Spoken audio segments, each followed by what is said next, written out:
All right, we're live. There we go. All right.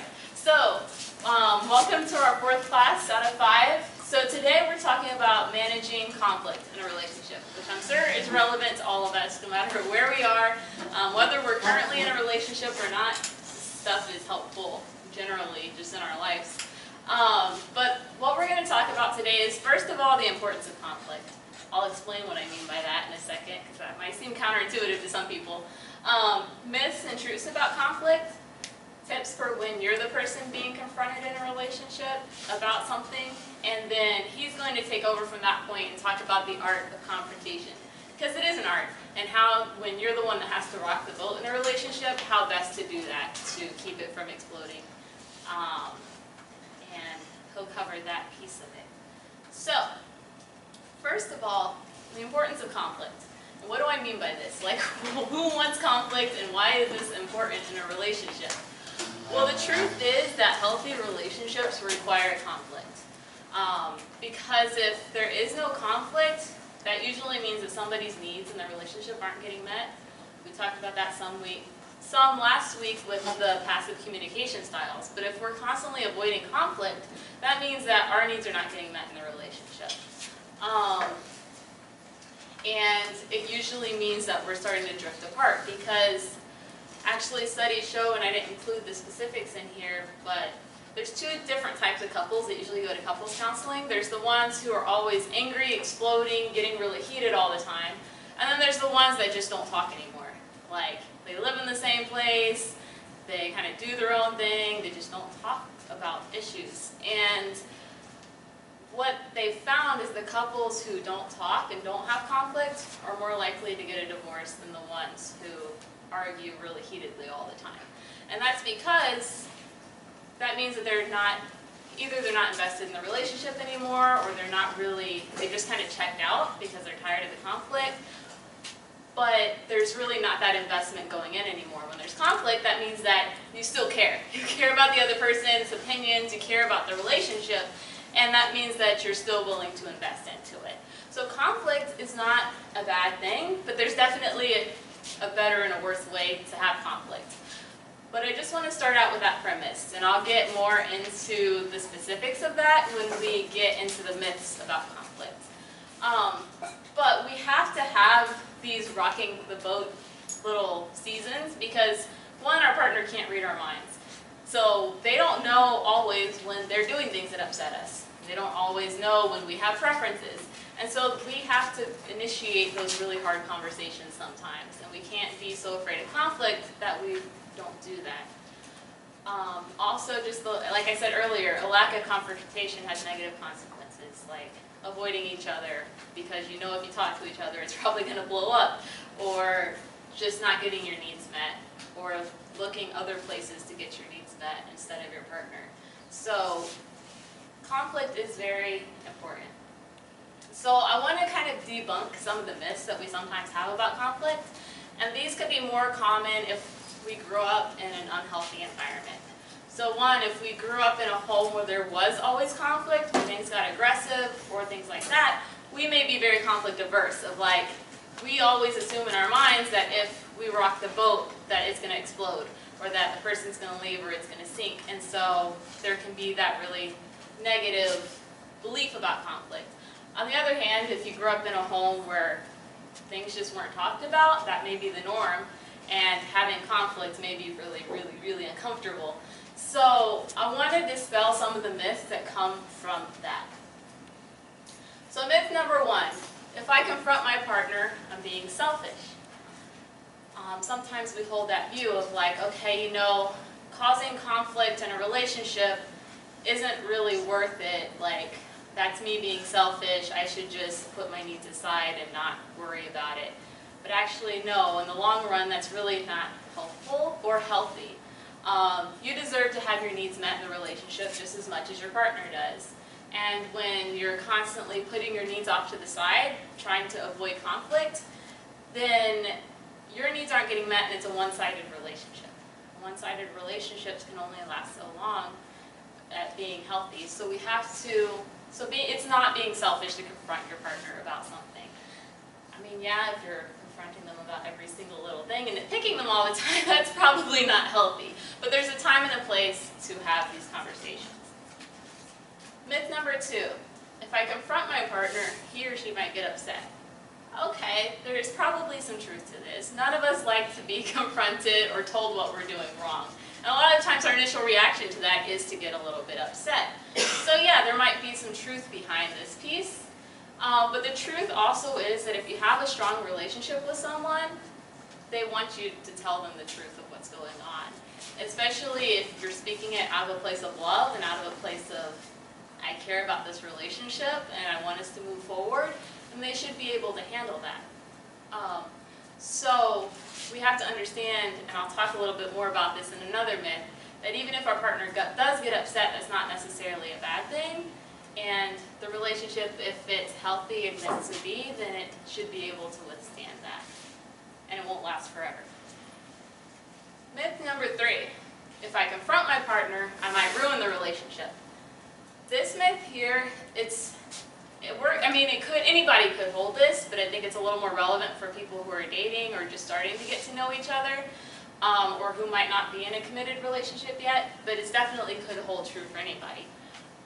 Sometimes we are so afraid of losing a relationship that we're willing to put all of our needs aside to hold on to that relationship. And the myth is that if the person leaves because we say our needs, then that probably wasn't a healthy relationship to start with, and it's definitely not your fault. Sometimes we blame ourselves of, I shouldn't have said something, I shouldn't have brought it up, and that's just not true. We have to have our needs met in a relationship for it to be healthy. So, again, I put confront appropriately, and we're going to learn how to do that, but we do have to be able to have that. And then the 4th myth, if I confront my partner, I'll hurt him or her. And here I want to talk about the difference between hurting and harming, because there's a difference, and I want to use a dentist analogy for this.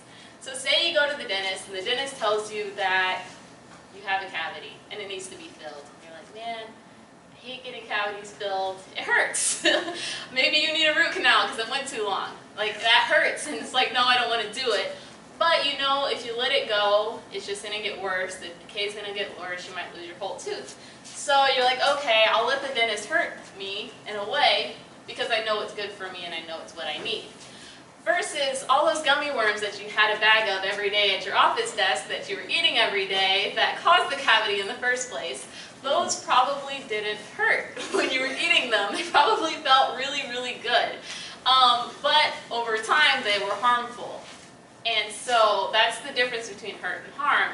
Hurt is sometimes necessary because it helps us to move in a direction and fix things that need to be fixed. Whereas harm, sometimes we don't even notice it, but if we don't attend to it, it can cause serious damage. So in a relationship, when you're confronting your partner, it may hurt. It may be really, really uncomfortable sometimes. Or even when you're the one being confronted, it may hurt. You may be like, why are you even bringing this up? We should just kind of let it go. It's not worth it. But sometimes we do have to have those conversations to kind of stop that decay, to go ahead and fill that hole while we still can, and be able to have those hard conversations. Whereas if we ignore it and try to get around that, it could actually cause a lot more harm in the long term. So the big thing with this myth is we have to recognize that hurt isn't always a bad thing, that it's sometimes a good thing, and it's different than harm. So now I want to transition to talking about when you're the one being confronted.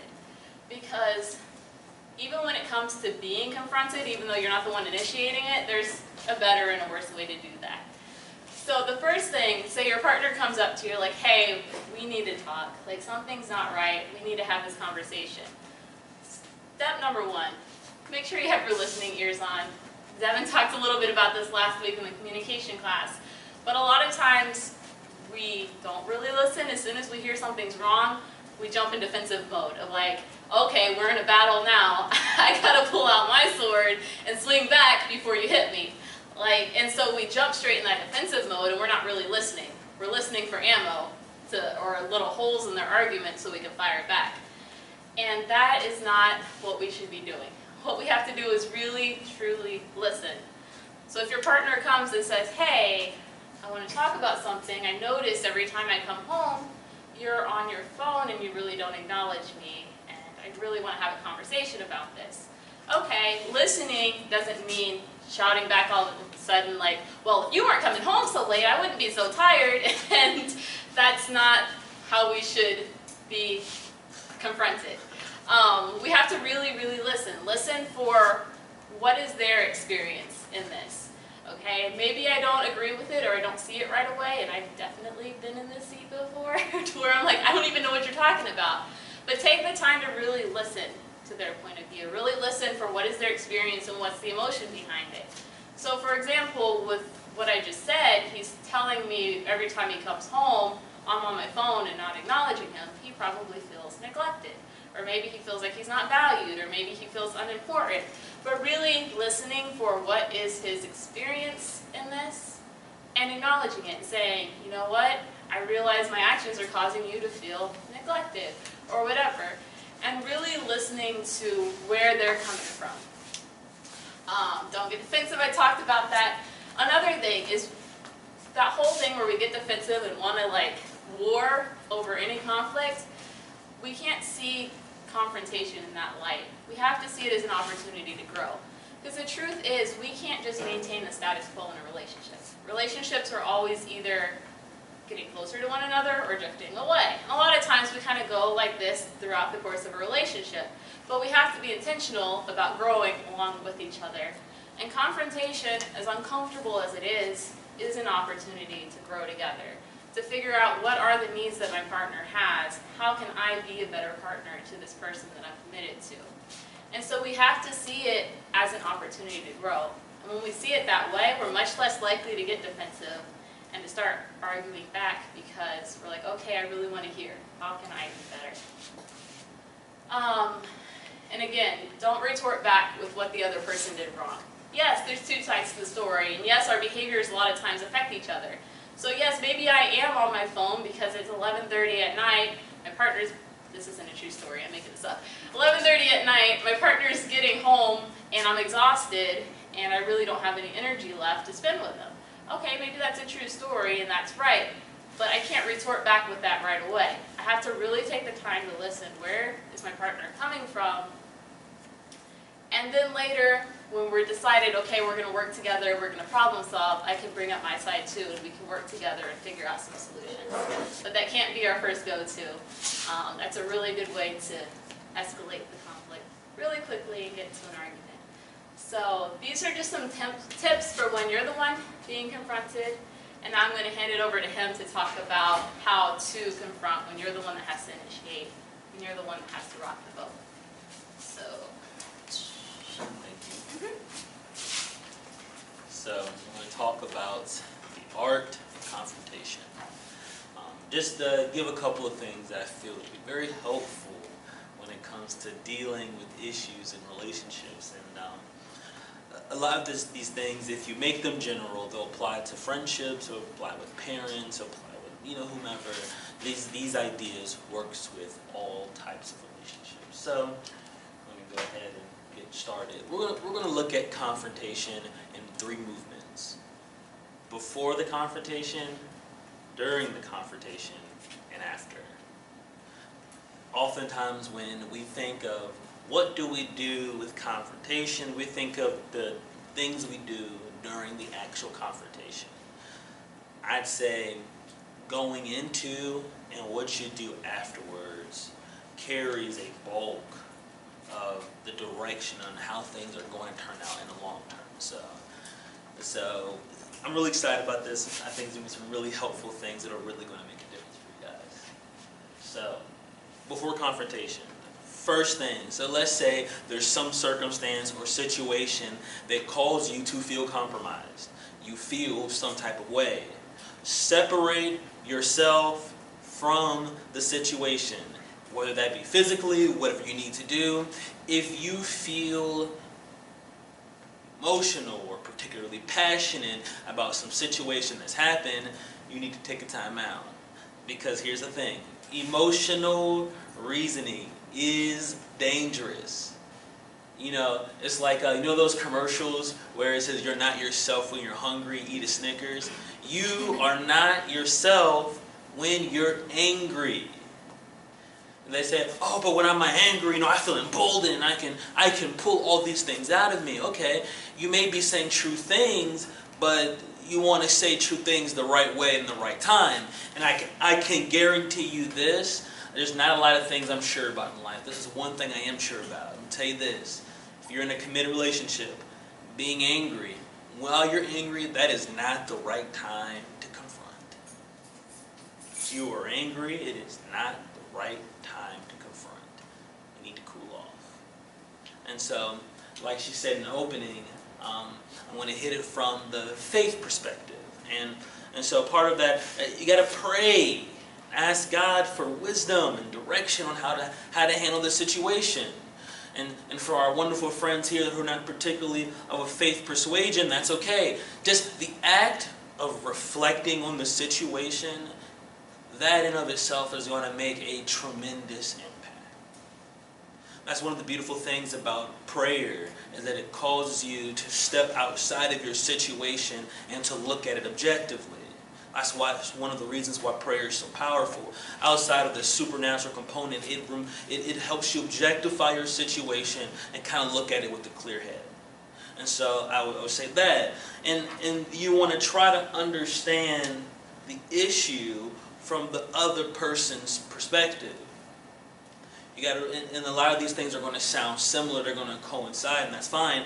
You got to really try to put yourself in your partner's shoes. Got to really try your best to put yourself in that situation. And so, situation with my wife and I have a very hard way of speaking. Very hard way of speaking. And so, what is it? Oh, so just today. And so we were preparing for this lesson today, right? And I needed the document that I needed for my notes here was on her computer, and I was like, hey, I said to her, so this, keep in mind, I'll tell you the situation, and I'll give the background that she did wonderful to apply. So here's the situation. So we're sitting at Starbucks preparing. I'm like, hey, upload the document for me. And then I go typing away, and she looks at me, and she's like, please. I'm like, oh, yes, please, yes. Please open the document. So that could have quickly broken down to, why you always got to take that tone of voice with me? Why you always got to do this, and this? And she could have got really upset with me. But instead, I'm going to assume the best. She stopped and thought, he was at his, whoops, well, that's awkward. He was at his internship all day. And so he was probably doing different things. He's probably tired. You have to drive almost an hour to an internship and then drive an hour back. And so he's probably tired of sitting all day and then doing whatever he does with his job, whatever he's doing. And so she took into account he's probably tired.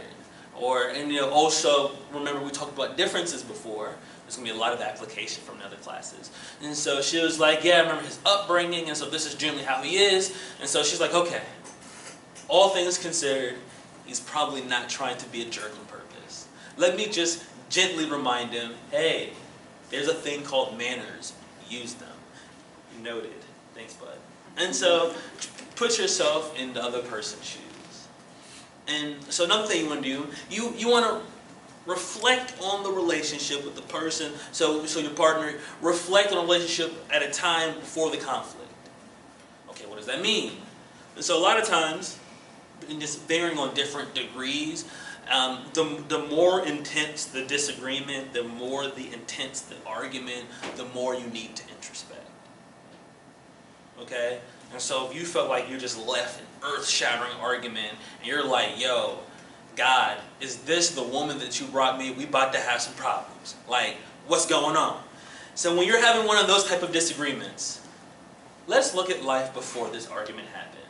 You're probably enjoying each other's company, and so start thinking about the good times before the disagreement happened. Start to reflect back. Hey, how did we come to meet each other? Remember the story of the two coming together. You want to think about those things. And that's a principle in Scripture. We see throughout the story of the Old Testament, God often tells people, set up a memorial. I need you to remember this, because going forward, you're going to have some hard times. But if you remember where you came from, it'll give you the strength to go where you're going. That is true with confrontation. And we're talking about before confrontation happens. We're preparing ourselves. It's about a perspective shift. We want to have the right mindset going into this confrontation. So remember the good times. Remember what brought you guys together. Okay? And so you want to then think about, okay, so where do you want this relationship to go after this confrontation? Remember, she was saying just a little while ago, there's ebbs and flows in relationships. There's times of drawing near, and kind of a little distant, but near. Okay, you have to decide within yourself, am I going to allow this situation to cause us to grow distant? Or is this going to be a catalyst for us to grow closer? That's something that we have to have in mind. We have to have that made up. We have to make that up in our mind beforehand. Because doing so is going to provide that type of frame of reference that's going to guide your interactions. And so, I know this may seem a little bit lengthy, but it's okay. Remember, we're taking that time out to get our head together. So these are some of the things that we should be thinking about. And if your time out, all you're thinking about is how upset they made you, and how much, if I skip town, I won't have to come back. I know a dude that lives in such and such. I'm gonna be out. I'm gonna be good. Like, nobody's gonna know. I could get another job. If that's what you're thinking about when you're cooling off, that's probably not the right thing. Or if you're stewing about, I can't believe they said that. And then you do that thing where you shift in your chair a little bit. And you're dialoguing with yourself. Like, I can't believe, that's right, I can't believe they said. You don't need to dialogue with yourself about that. All right, we're gonna let that go. We need to breathe a little bit. It's gonna be okay. These are the type of things you need to be thinking about. And this one's really important. Why did the situation bother you so much? Something that my pastor says that I love, I think is really amazing. The issue is never the issue. You are not going to flip out and scream at the top of your lungs because the dishes are dirty. If you do, I think that's clinical. That's a little bit different. You're not going to scream at you go in the bedroom, how many times do I have to tell you to pick up your underwear? Like, dog, like, it's simple. Wait, the basket's over there. Like, not even 3 feet away. What are you doing? Like, if you are turning up because of a piece of underwear on the floor, the issue is not the issue. You need to figure out, okay, all right, so this is just on the exterior. Why is this bothering so much? And so maybe with the unkept clothes, maybe you don't feel heard. Maybe you don't feel respected. Maybe you feel like you're doing all the work around the house and the partner needs to stop being a lazy bum. I don't know. Figure out why you feel the way that you feel. That's so much more important. You can't go into a conversation and justify your response with, man, but look, that underwear though, or let's say they said something so offensive to you. Look, those words make me act like this. We got to figure out whether you received something that happened to you that caused you to be upset, or you did something to the other person and they blew up. No matter what side of the fence you're on, or no matter what part you're playing in confrontation, whatever the situation is, we need to discover why it bothers us so much. Crucial. So that's kind of the mind frame that we're going to kind of have going into this. And the reason we're really taking time to talk about confrontation is because the Bible has a lot to say about confrontation. In Ecclesiastes chapter 4, it talks about unity. It does a great deal of conversation about unity, and it gives the analogy of a braided cord. And if you take 3 strands and you braid them together, that's going to be a lot stronger than just 2. And so God is emphasizing the importance of unity. And if we go back to the narrative in Genesis, they were building the Tower of Babel, and God looks down from heaven and he makes a comment that's so tremendously beautiful. It says, the people is one, and they all have one language. And this they begin to do, and now nothing will be restrained for them, which they have imagined to do. He said the people are unified in purpose. Their communication is in alignment, and now there is nothing that they can accomplish. When you are aligned with your communication, with your goals, and the direction that you're going, God is saying that humanity, there is nothing that we cannot accomplish. Right? So whatever you can imagine, if you can get people aligned with you, and you guys are banding together for that purpose, there's nothing that we can't accomplish. And the same thing is true. This is why, and this is going back to why we get into these committed relationships, because we're better together in our production, in our contribution to society, because together there's nothing that we can't accomplish. And so unity is powerful.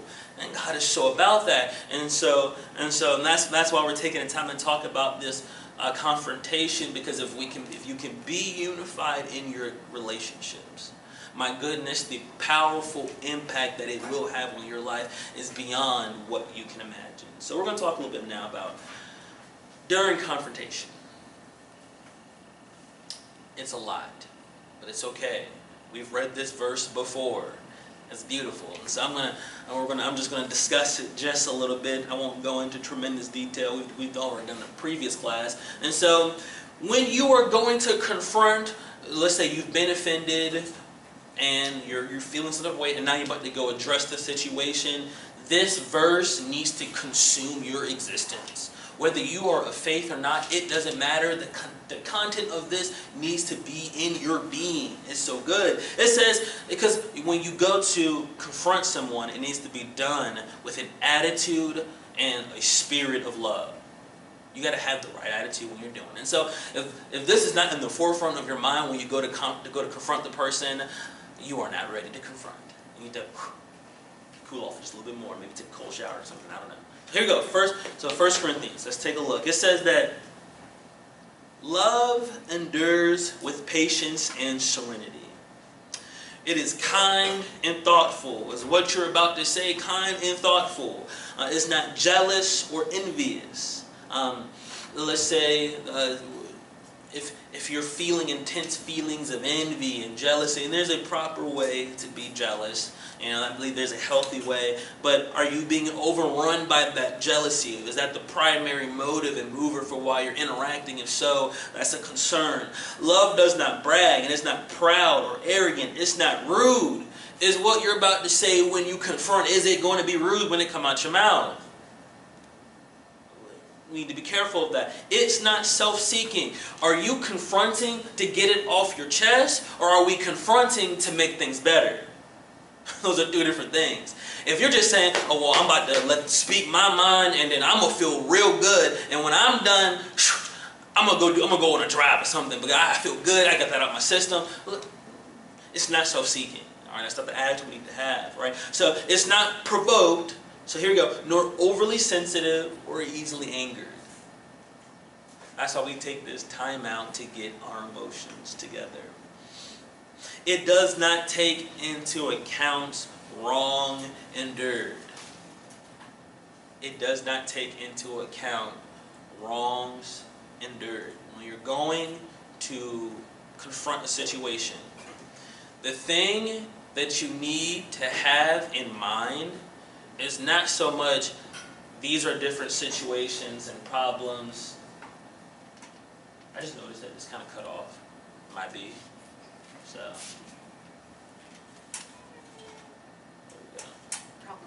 there we go. So, train of thought. There it is. It's right there. Okay. So when you're addressing a situation, okay, it's not about. So it says don't take into account wrongs endured. So when you're going to go address a situation, this is what you don't want to do. You pull out that file. Okay, this is every time that they've upset me and frustrated me. Good thing I have this detailed record of every time they were an idiot. And so now when I have this conversation, I have so much ammunition. Okay, if you're doing that, if I could, I'd hold your hand and slap it like that. No, don't do that. Let it, if it's in the past, let it be in the past. Stop it. Leave it there. Okay? Just, no. I promise you it won't make anything better. So, leave it there. And there's many more beautiful things that it talks about, but we're going to send the PowerPoint, so just read the rest. But we're going to move on because I have some other things I want to say, so it's okay. So Yes. So practically, all right. So we've got our mindset right. We have the love component in our minds, so things are going good. Okay. So now here's this. Practical for when you're actually there. Do not yell. Do not yell. Do not scream. Don't get overly emotional. And so emotions are like fire. They spread. So when you're getting worked up, they're going to get worked up, or they may shut down. But you know, there's a lot of mirroring that's happening, and so you want to avoid being overly reactive like the plague. And so we're talking about confrontation isn't bad. There's just a way to confront. Okay, so here's one of those things. Avoid using accusatory statements. What I mean is, you did this, you horrible person, you did this. Okay, if you're going to talk about what happened, it's objective. And by accusatory, it's not stating facts of things that they did. That in and of itself isn't problematic. It's when you take a character shot with it. And so, let's say I didn't take the trash out. This is how a good way to say, hey. So Alyssa's talking to me, hey Devin, I appreciate it when you take the trash out, because when you don't, that puts more work on me, and we're both really busy in the morning on trash days. So if you just take the trash can out, cool. Accusatory is, you're a lazy bum.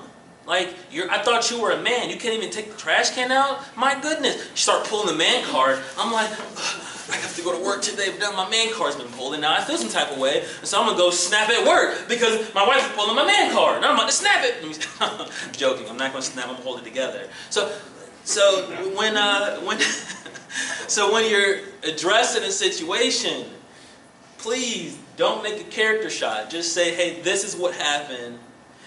This is how it makes me feel, and this is how I was impacted by it. This is what happened, this is how it made me feel, and this is the impact that it's had on me. If you present it that way, it'll help avoid a lot of issues. So that kind of goes up there. Clearly state what the offending act is. And that's why that taking that time beforehand to reflect on like why it really made you upset, this is where this is important, right? And so you can talk about how it made you feel and why. This is why before you get there, you need to be thinking and just having a game plan, and so you really know what's going on. Because here's the thing, if you can't communicate why you're upset, how do you expect them to fix it? You got to be able to clearly communicate what's going on. And so if you don't know why you're mad, your partner's not a mind reader, so they're not going to know why you're mad. So not just going to be two mad people who live together and can't get away. So not just a bunch of mad people in the house. And that passive-aggressive, oh, can you pass me the salt? Oh, you want the salt, right? Bam it on the table. Yeah, there's the salt right there. Hope you get high blood pressure. Okay? you know, we want to avoid that. All right? We don't use pepper, don't use salt. But you don't want to do the passive-aggressive thing. Just communicate. That way you can pass the salt with love and say, oh, you're so wonderful, girl. Here's that salt, but just use a little bit. I don't want you to die early. All right, you can be all lovey-dovey and be gentle and all that stuff because you communicated how you really feel and you can work through it. All right? Communication. And she talked about this before. Listen. All right? So when you're being confronted, if you're doing one of those things when you're waiting, I said, as soon as they finish this sentence, I'm going to tell them why they was wrong. Oh, they said this is how they made them feel. Let me tell you how I felt when. If that's how you're listening, I'm sorry. You're listening wrong. So we talked about it last week. When you're, see all these classes, man, they start to blend together because application, the deeper you go, man, you got to build up on these things, right? And so when you're listening, right, you're listening to know the facts of what happened. Because you want to figure out like what message they're trying to get across. You want to figure out what they're really trying to say, and that message is comprised of the facts and the emotions. Because then out of that you'll get the meaning. But you can't get the true meaning of what they're trying to communicate if you don't get the facts and the emotions. And so to really get the facts and the emotions of what they're saying, last week we talked about reflective listening. And so let's say she's talking to me about the trash. She's like, hey, I really appreciate it if you could just take the trash out on Tuesday morning because, hey, that's when the trash truck comes. If not, we got people at the house all the time. And if the the trash is full, then we can't take the trash out, and then we look sloppy, and then I feel some type of way. And so, me reflective listening, I reflect back, okay, I understand, you want to represent the house well, and you want to maintain a good reputation with the family, and you want to keep the house clean, you want to live in a clean home, you have a stressful life, when you come home, you want to have a clean atmosphere. I get that. So, and that can be frustrating when I don't take out the trash. And so I told her what happened, I'm reflecting back, and I suggested that this is how you're making it feel. And then she has an opportunity to tell me, yes, I do feel frustrated when you don't take out the trash. And then you're like, okay, I got you, homie, next Tuesday, that trash is going to the curb. All right? Cool. Problem solved. And I know situations can be a lot more nuanced than that, but it's for the sake of the story here. Okay. And so you want to listen to understand the facts of what they're saying and the emotions of what they're saying. Then you can get the true meaning, and then you'll know exactly how to handle the situation. Oh, I love this one. Apply grace and assume the best. I have a buddy of mine, his name's Tim, and oftentimes when he's talking about dealing with people, he says, slap some grace on it. I love that phrase. Slap some grace on it. All right? No matter, you need to just assume the best. They can be in the worst mood on the planet, and they can just be a horrible human being. And you're like, I see why there's evil in the world. It's in you. My God, you are tough right now. Oof. My God, you're wearing out the saints of the Most High. My goodness, I'm tired. And okay, slap some grace on it. Assume the best. It's like, this is a little off topic, but it's like when you're driving and somebody cuts you off and they speed off. This is a way to make the anger go away. As soon as there's a pregnant lady in that car and they're trying to get to the hospital, you're going to feel a whole lot better. Oh, they're just trying to get to the hospital. That's why they cut me off. Even if there's just a guy in the car, it doesn't matter. He's going to the hospital to meet his pregnant wife, all right? And you'll feel so much better, okay? It changes and after 80 and they cut you off, somebody's pregnant somewhere and they're going to the hospital. It just helps the situation. It's because you're assuming the best. So no matter how they're feeling or how they're acting, my goodness, assume the best. Assume the best. And this part right here, magical. And so a lot of times, you'll duke it out. You'll just get in these discussions, exchange emotions, exchange feelings, and well, I feel better, so I'm just going to put an end to it. We need to establish goals moving forward so we know how to engage one another, right? And so we want to talk about, well, how do I avoid this offense again? So, if you know not taking the trash out bothers your partner, well, take the trash at the curb. So, strategy. Put a reminder in your phone. Just say, hey, take the trash out, or it's going to get real today. When you see that message pop up on your phone, and you say, yo, it's going to get real today, I'm going to take the trash out. I'm going to go take it to the curb, all right? For whatever the situation is, you want to have goals and a plan on how to avoid the offense again. Remember, what direction do you want the relationship to go going forward? Do you want to draw closer from the situation, or is it going to cause you guys to be a little further apart? After the confrontation. It's the last little part. We're going to land this plan. It's going to be great. I'm excited. Okay. Pray for the person. There's a lot of sayings that I hear that I really like, and I think they have good truth in them. One of them is, it is really hard to hate someone that you are praying for, is the phrase that I heard. I want to put a little, if I can put a little addendum on it, sincerely praying for.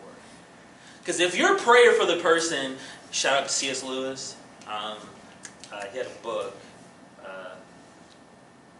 what was that one with the written to his nephew? Screwtape. Yes. Screwtape, really good book, fantastic. And so it gave me a lot of insight, right? And so if your prayers for the person is, Jesus, they are a mess. You need to fix them. And this, and Lord, I hope their tire don't bust on their way to work, but if it did, serve them right. If that's how you're praying for the person, you are defeating, you're not doing it right, you're wrong. You're praying to deaf ears, that ain't right. If you're praying like that, once again, if your hand was like that, I'd slap it and say, no, don't do that, don't pray like that. You want to pray for that person. You want to pray, Jesus, I want to love this person the way that you love them. And Jesus, give me the wisdom to interact with them. And Jesus, help me to see where they're coming from and give me the strength to forgive. And God, and if you're going to pray for them, pray that they also have the same desire, not only to reconcile and to be in the right relationship with me, but pray that they want to continue with the goals that we set, that they're going to work together with me. That's how you pray for somebody, right? And then just to be real nice, pray for, God bless them, give them promotion, give them a good job. Whether it happened, it's not the point. The point is you're praying goodwill. You're thinking good thoughts toward the person. That's what you want to do.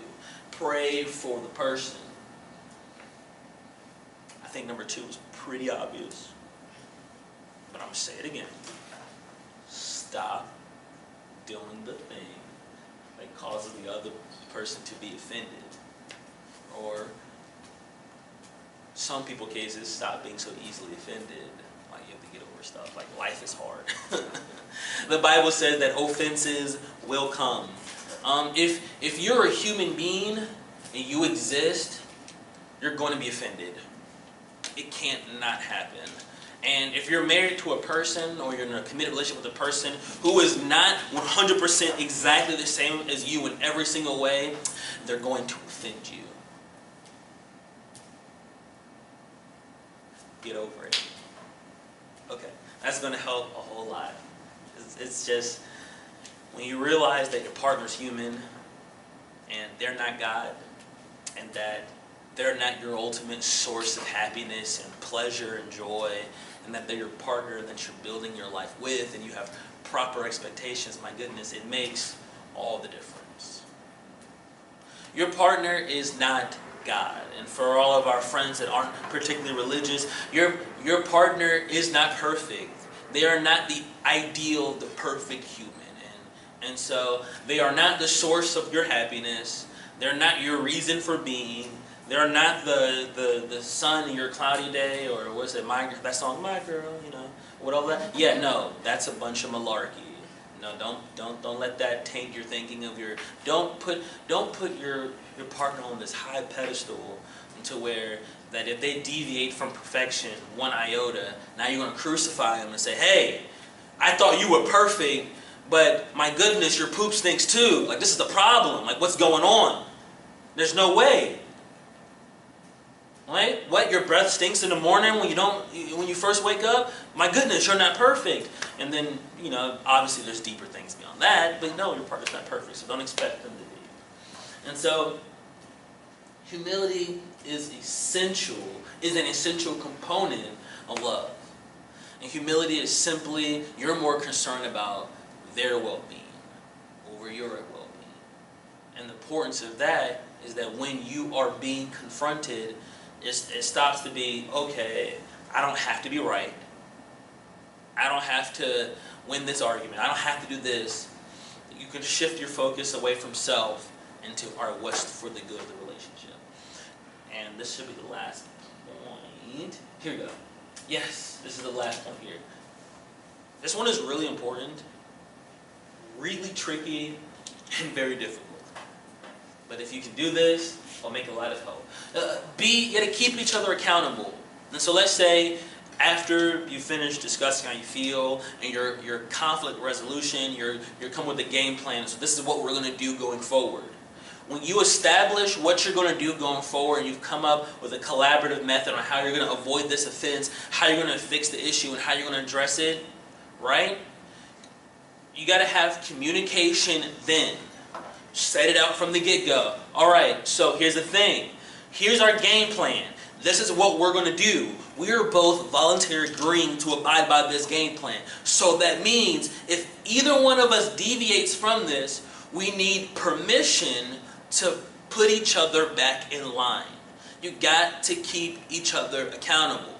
A lot of times you'll talk about an issue and then a partner will mess up. They're like, oh, somebody just forgot, or oh, they're still working on it. And then after a while, it builds up and it builds up and it builds up. And now the issue's arisen again because you didn't keep each other accountable. Remember the goals that you've established.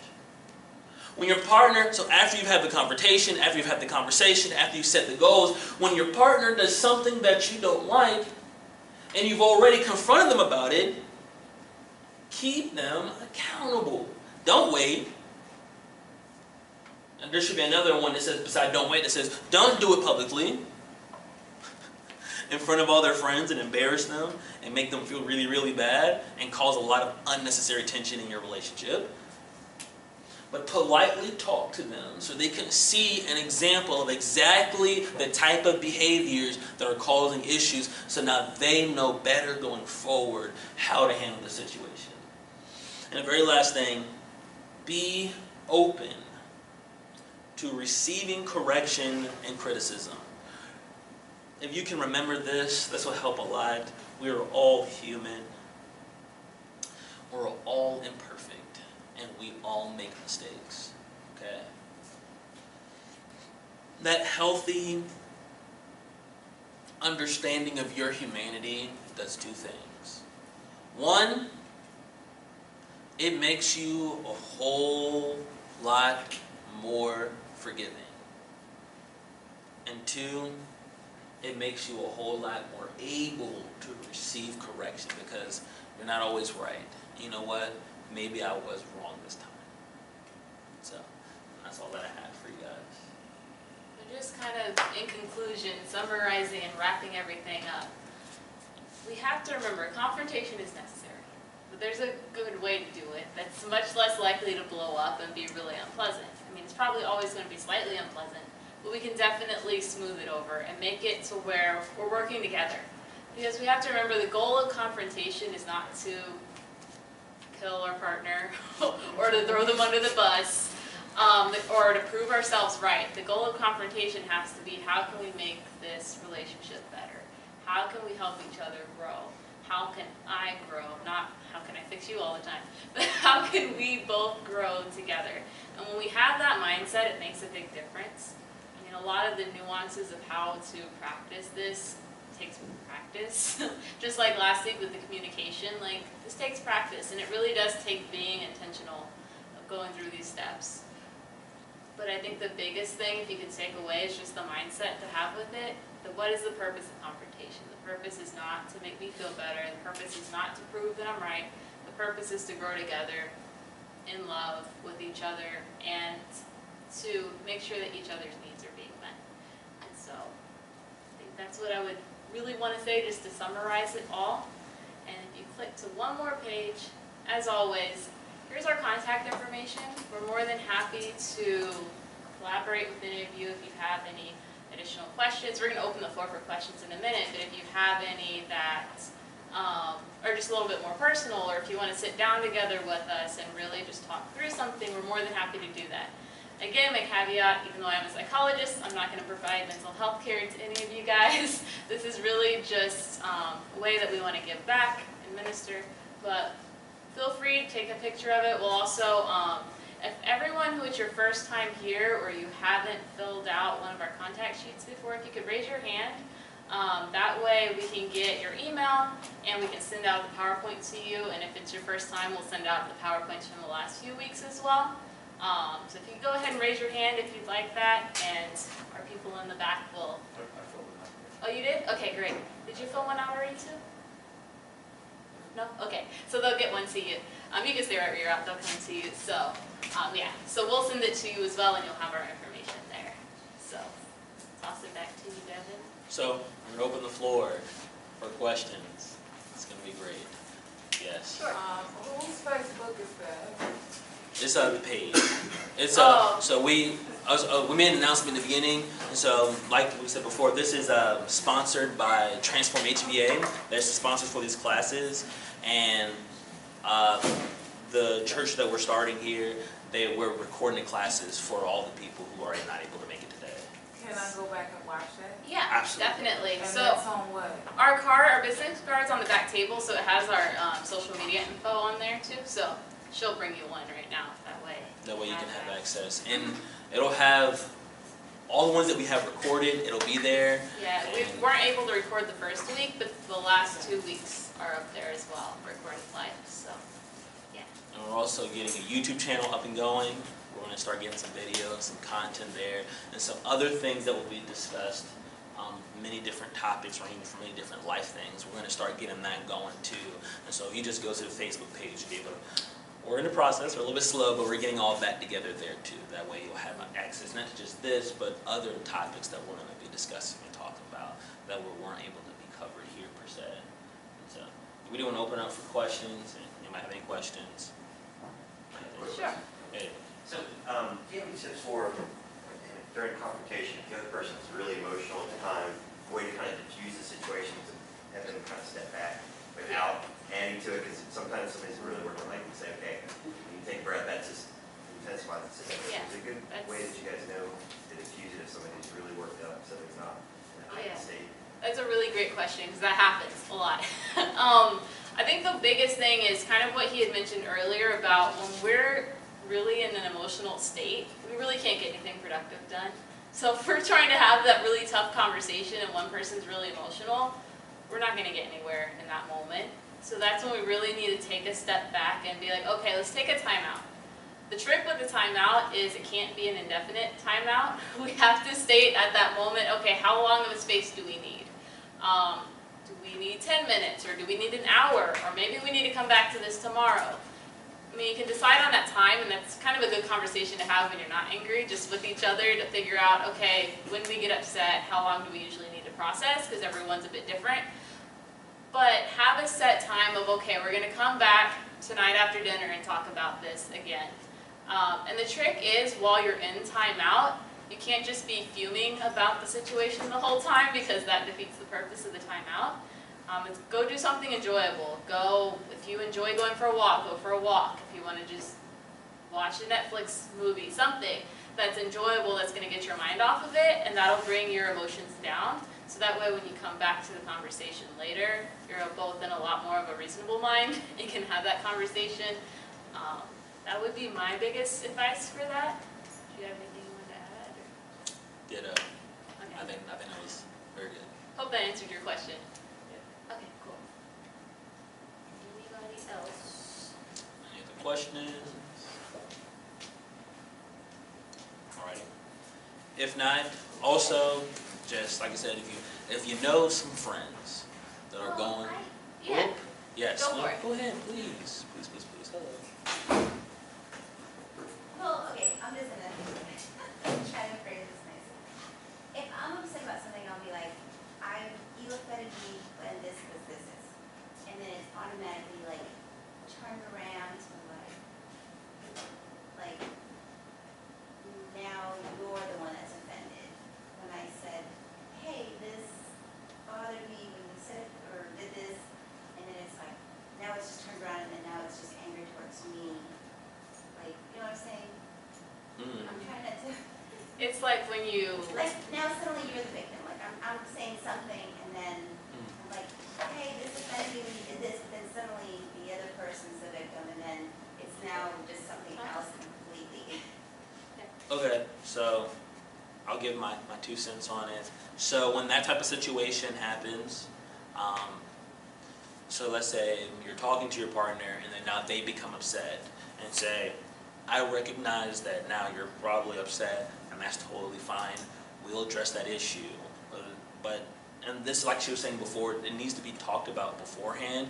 Let's say you go to confront and the other person gets upset too. It needs to be established beforehand that the person who brings the first offense, you work through that issue first. You can't work through both issues at once. You just got to pick one, work through it, and then when you guys are both ready, talk about this second person's problem. But a lot of times, sometimes, not always, sometimes people will, and may not be doing it intentionally. I don't want to give that intent to anyone. But sometimes when we're confronted, a way of passing the buck of responsibility is to go into victim mode. And what that'll do, it'll shift the attention off of what they've done. And so now we're focused on, okay, so but this is how you made me feel, so now this, and this. And it kind of shifts the focus. And that's when we talked about effective communication and about being assertive. This is from the previous class, and about getting your needs met. It is okay to tell that person, I'm not putting your feelings away. I'm not putting them aside. We will definitely get to it. we brought up this concern first. Let's work through this concern. When we have this taken care of, we've come to a solution, then we can address that concern.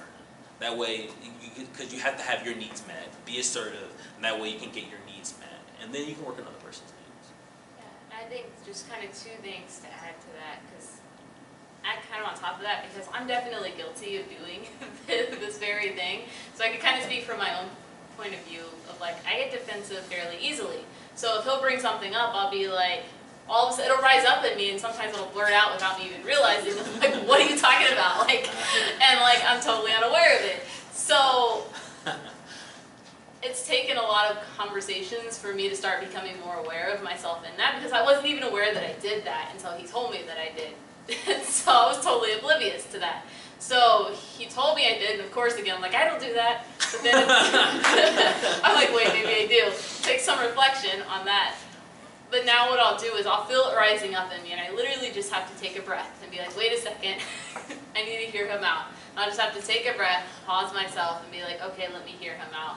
And recognize that that behavior on my part is much more effective, because now we're not getting into an all-out argument. Even if I don't agree with him, usually by the end I'll at least see his point of view, but we're not now getting into an even worse argument over what would have been a lot simpler if I would have just heard it out and listened. I think the other piece is, and you might do this already, but when you address something, it's a lot easier to receive it when it's, this is how, or like say when this happens, I feel this way, versus you make me feel this way, because that it puts the other person on defensive a lot more when the first word they hear is you do whatever. So just trying to really describe the behavior and how it affects you is one way to kind of start that out. But those would be my 2 cents. You mean like, I feel irritated. Yeah, like when, just going back to the trash example, instead of saying, you didn't put the trash out, like, why is that, or whatever, instead saying, you know, when the trash isn't taken out, it makes the house smell and I get really irritated, then that's a much less kind of attacking way of saying it. You're still saying the same thing, but it's less likely to put the other person on the defense. Does that make sense? Yeah. I don't know, I guess it's a more forward. Yeah. And when people look forward to me, I'm like, fine with it. Mm-hmm. I'm like, thank you, 'cause now I know, like, it helps. Well, we also try to like, one tip that we do is we try to like, if you're holding hands with someone when we're discussing something, you know, it's a lot harder to be more angry, so we always try to like hold hands. Yeah, that's a really good one. Yes. Yeah, and I think just would add to that, that sometimes it can feel like you're beating around the bush by doing that, but we don't want to beat around the bush. We do want to be direct and forward. So just remembering that you can be direct and forward without saying you first. So we all have, like, I tend to be more passive. So for me, beating around the bush is my way of communicating. So being forward to me feels unnatural, but someone who's more forward, like he tends to be more forward, it's unnatural to pull back a little bit. So it's just kind of like coming to the middle and like finding a more neutral way of talking. And it's uncomfortable at first. Really uncomfortable, and takes lots of practice. Yeah. But definitely if you have more questions on it or more in detail, like send us an email or contact us and we'll be happy to go in more detail. And something else that we do is if you guys ever, and this is just for everybody, like, and that's what I was saying before, anybody here or you know someone that probably needs some specialized help, you know, we would love to make ourselves available. Once again, it won't be, the technical title for it would be pastoral counseling more so, is probably the actual name of what it would be. But if you would like to have some people, some objective third party to kind of mediate through some issues, kind of work through some issues or whatever, you know, we can definitely do that. And one thing she can do with her degree is if she really feels like this is something that should be referred to a professional, she can say, hey, with my clinical judgment, I won't practice this way, but I really want to refer that maybe you can do this. And so we can make ourselves available for anyone here who, let's say you feel like you're just having chronic issues and it's been going on for months or maybe years in some cases, and you want to have just somebody to be there to help mediate that. We do want to make ourselves available for that as well. And we can get into the nitty-gritty thank you everyone for coming back out, and those who made it for the first time, I'm glad you made it. It was great having y'all here. So if you want any of our information, it's all on the back table if you need any of that. And if you filled out a sheet, you can just hand it to the back table. Thanks.